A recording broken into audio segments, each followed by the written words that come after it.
Assalamualaikum warahmatullahi wabarakatuh. Bismillah walhamdulillah.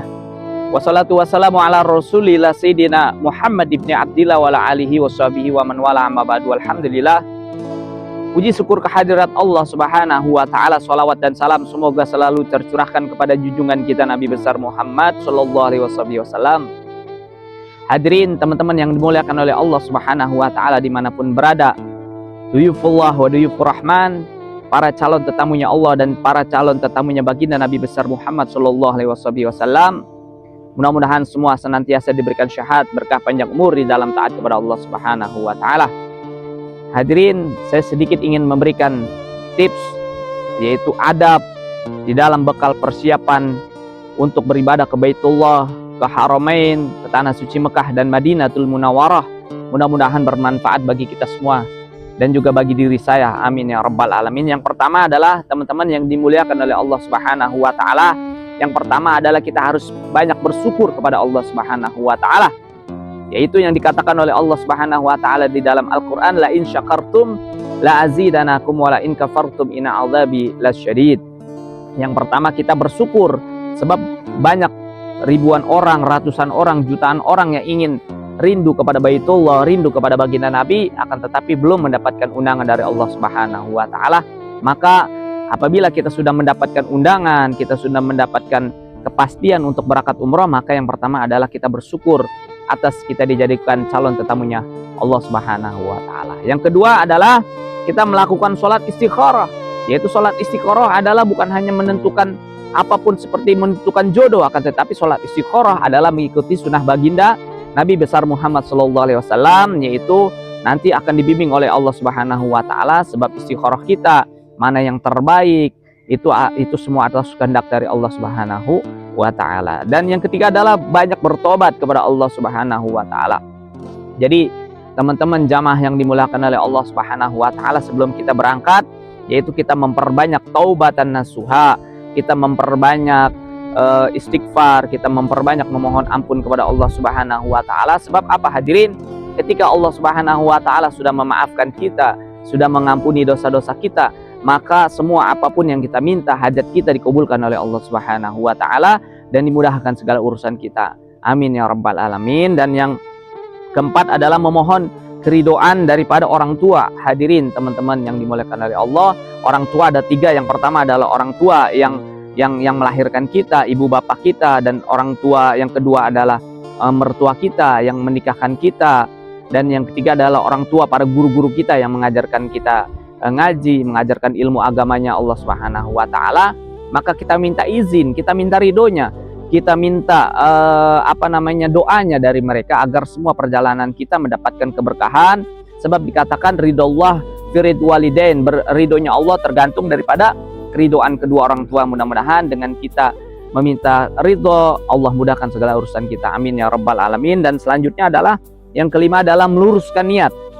Yang kelima adalah meluruskan niat hati kita, niat benar karena Allah Subhanahu wa taala, benar-benar kita hanya menjalankan ingin mengikuti daripada sunnah baginda Nabi Muhammad sallallahu alaihi wasallam. Artinya kita niat bukan ada tujuan lain, bukan hanya untuk traveling dan lain-lain.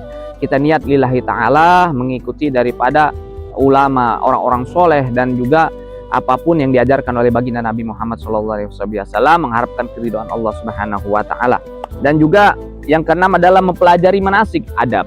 Mempelajari manasik, jadi sebelum berangkat haji maupun umroh, kita terlebih dahulu disunahkan untuk mempelajari manasik, yaitu agar kita mengetahui umrohnya, agar kita mengetahui cara halal haramnya, ihram, larangan daripada di sana, jadi agar ibadah kita menjadi sempurna, sebab kita mengetahui, mempelajari sebelum kita melakukan ibadah. Hadirin teman-teman yang dimuliakan oleh Allah Subhanahu wa taala. Dan juga yang selanjutnya adalah menggunakan rezeki yang halal. Jadi sebaiknya kita gunakan rezeki kita baik untuk mendaftar, baik untuk kita perbekalan, untuk membeli oleh-oleh, untuk kita perbekalan di sana. Itu kita gunakan sebaiknya uang yang halal, rezeki yang halal, agar mendapatkan keberkahan dari Allah Subhanahu wa ta'ala. Dan juga yang kedelapan adalah memperbanyak sedekah. Jadi sebelum kita berangkat, kita memperbanyak sedekah hadirin. Nggak usah berpikir banyak besar. Sedekah yang cukup, sedekah yaitu sedekah dengan apapun, sedekah kepada anak yatim, kepada keluarga kita, kepada siapapun tetangga-tetangga kita, sedekah subuh itu adalah agar mempermudah perjalanan kita mendapatkan keberkahan, keridhaan dari Allah Subhanahu wa taala, sebab kita memperbanyak sedekah, yaitu agar memancing daripada keridhaan Allah Subhanahu wa taala dan juga menangkal daripada bala dan bencana. Allah berikan keselamatan, kenyamanan dan keamanan. Amin ya rabbal alamin. Dan juga selanjutnya adalah berpamitan kepada keluarga, kerabat maupun saudara siapapun, kepada ibu kita, bapak kita, dan juga kepada saudara famili kita, saudara-saudara, guru-guru kita, sahabat-sahabat kita, tetangga kita. Makanya ada yang namanya walimatus safar. Sebelum berangkat maka kita adakan, walaupun kecil-kecilan, akan tetapi itu semua adalah mencontoh daripada baginda Nabi dan juga mencontoh daripada apa-apa yang diajarkan oleh para ulama, yaitu kita beradab kepada para tetangga. Dan kita insya Allah mudah-mudahan kita mendapatkan kemaafan dan kemudahan, sehingga banyak orang-orang yang menitipkan doa daripada tetangga kita, saudara-saudara kita, sebab kita menemui mereka sebelum keberangkatan itu, hadirin. Dan juga selanjutnya adalah yang ke-10, melakukan sholat sunnah safar. Jadi sholat sunnah safar kita lakukan 2 rakaat, kita kerjakan di rumah sebelum kita berangkat. Kalau kita sholat sunnah safar, banyak membaca doa, mudah-mudahan perjalanan kita diberikan keberkahan, diberikan kemudahan dari Allah Subhanahu wa taala. Mudah-mudahan semua Allah berikan sehat panjang umur, Allah berikan rezeki yang barokah, dan Allah mudahkan segala urusan kita di dunia wal akhirah. Allahumma rabbi fanfa'na bi barakatihim wahdina al-husna bi hurmatihim wa amitna fi tariqatihim wa mu'afati minal fitani. Allahumma yassir lana jara Makkah wal Madinah wal Masjidil Mubarak bi haqqi la ilaha illallah Muhammadur Rasulullah sallallahu alaihi wasallam. Allahumma arzuqna ziyarat baitikal muazzam wa rasulikal mukarram fi hadzal am wa fi kulli am bi ahsanil hal. Allahumma yassir lana jara Makkah wal Madinah bi barakati Nabi Muhammadin sallallahu alaihi wasallam. Alhamdulillahi rabbil alamin, billahi taufiq wal hidayah. Assalamualaikum warahmatullahi wabarakatuh. Alhamdulillah.